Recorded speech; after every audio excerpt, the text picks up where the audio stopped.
Halo teman-teman, di sini kita akan belajar bagaimana caranya mengisi SPT masa PPh 21 pada bulan Desember. Jadi, nanti kita akan membahas terkait struktur SPT pada bulan Desember, kemudian cara mengisi SPT pada tiap lampiran termasuk SPT 1721 A1 dan SPT induk.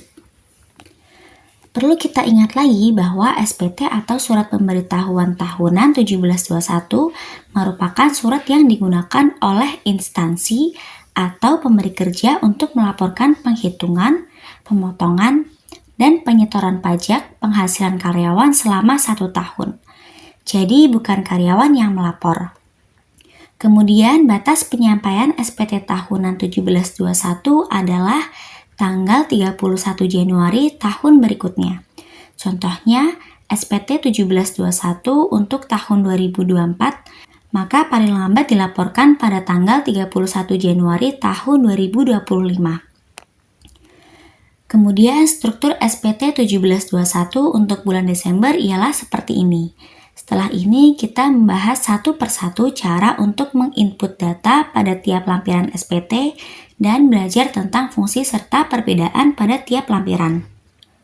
Langsung saja, data yang pertama kita input adalah SPT 17211. Isi dari lampiran ini ialah karyawan tetap dan penerima pensiun bulanan. Di sini saya memiliki data karyawan yang sudah dihitung pajaknya. Jadi kita hanya akan mempelajari data apa saja yang diinput pada SPT dan tidak membahas terkait dengan perhitungan pajaknya. SPT pada masa bulan Desember otomatis dianggap sebagai SPT tahunan untuk pegawai tetap. Jadi meskipun isinya sudah mencakup data tahunan, status formalnya tetap SPT masa Desember, tetapi memiliki fungsi tambahan sebagai rekap tahunan. Di sini saya sudah memiliki data karyawan sebelumnya, dan total penghasilan bruto sudah diperhitungkan sebelumnya. Langsung saja kita input ke dalam SPT tahunan. Terdapat 4 karyawan, seluruh karyawan diinput meskipun tidak memiliki NPWP.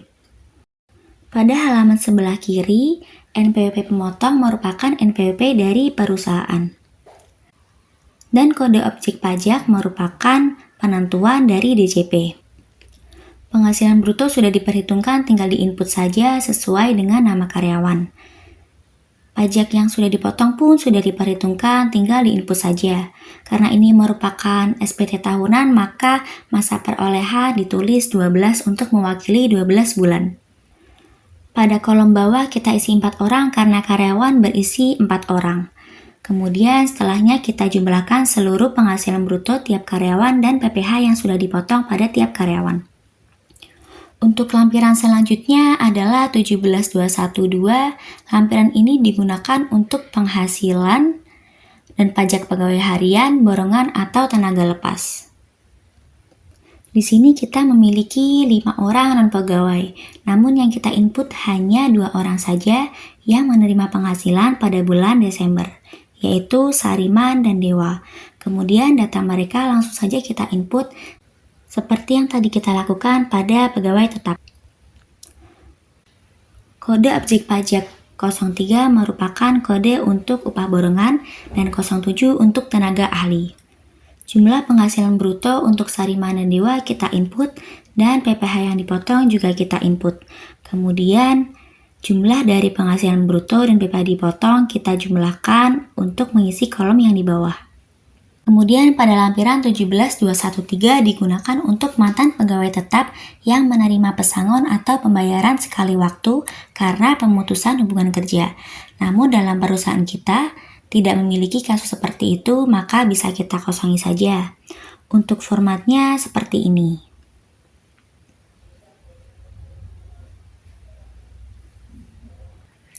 Selanjutnya lampiran 17214, lampiran ini digunakan untuk penerima penghasilan yang sudah dikenai PPh final atau dikecualikan dari objek pajak seperti uang lembur dan fasilitas tertentu. Hal ini tergantung dengan kebijakan perusahaan. Jika manfaat yang diterima karyawan ditanggung oleh perusahaan, maka tidak termasuk pada penghasilan karyawan. Pada kasus ini, perusahaan kita tidak memiliki hal tersebut, maka lampiran bisa dikosongi. Untuk formatnya seperti ini.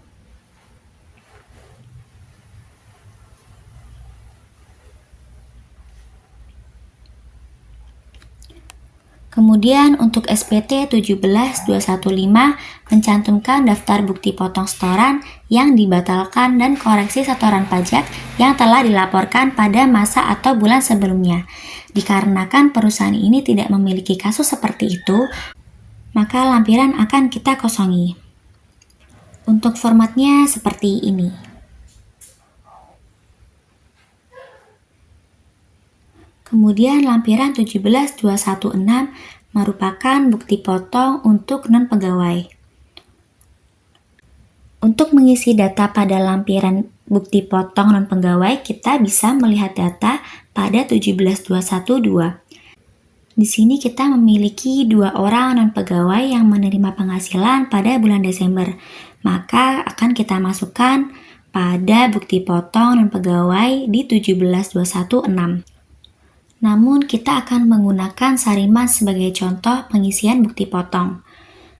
NPWP, nama, kode objek pajak, serta jumlah penghasilan bruto dan PPh dipotong kita input pada lampiran 17216. Untuk halaman atas diisi oleh identitas penerima yaitu Sariman. Kemudian data yang dipotong sudah sesuai dengan yang ada pada 17212. Kemudian kita mengisi identitas pemotong atau identitas perusahaan. Kode objek pajak bisa kita analisis melalui halaman 17216. Kemudian lampiran 17221A1 digunakan untuk seluruh pegawai tetap, namun di sini kita hanya akan menggunakan satu contoh saja. Format untuk seluruh pegawai sama dengan yang akan kita bahas. Lampiran ini nantinya akan diserahkan kepada karyawan dan digunakan untuk pelaporan SPT tahunan pribadi. Untuk mengisi lampiran pada 17221A1, kita bisa menggunakan data yang terdapat pada lampiran 17211. Di sini kita akan menggunakan Reza Purbana sebagai contoh untuk pelaporan bukti potong pada lampiran 17221A1. NPWP, nama, kode objek pajak, jumlah penghasilan bruto, dan PPh dipotong Reza Purbana kita input pada lampiran 17221A1. Untuk pemotong merupakan data dari perusahaan. Kemudian kita sesuaikan saja dengan data yang ada pada 17211. Hal ini berlaku untuk seluruh karyawan. Selanjutnya, lampiran yang terakhir adalah SPT Induk. SPT Induk adalah bagian utama dari seluruh laporan SPT masa PPh 21 karena merupakan tempat semua data dari lampiran 17211 sampai 17216. Seluruh lampiran tersebut dikumpulkan dan diringkas jadi satu laporan resmi ke DJP. Pada SPT Induk kita akan mengisi identitas pemotong yang merupakan identitas perusahaan. Kemudian kita mengisi jumlah penghasilan bruto seluruh pegawai tetap dan jumlah pajak dipotong seluruh pegawai tetap. Setelah itu ada tenaga ahli dan upah borongan. Seluruh penghasilan pegawai dan PPh dipotong seluruh pegawai kita jumlahkan. Kemudian untuk format akhirnya seperti ini.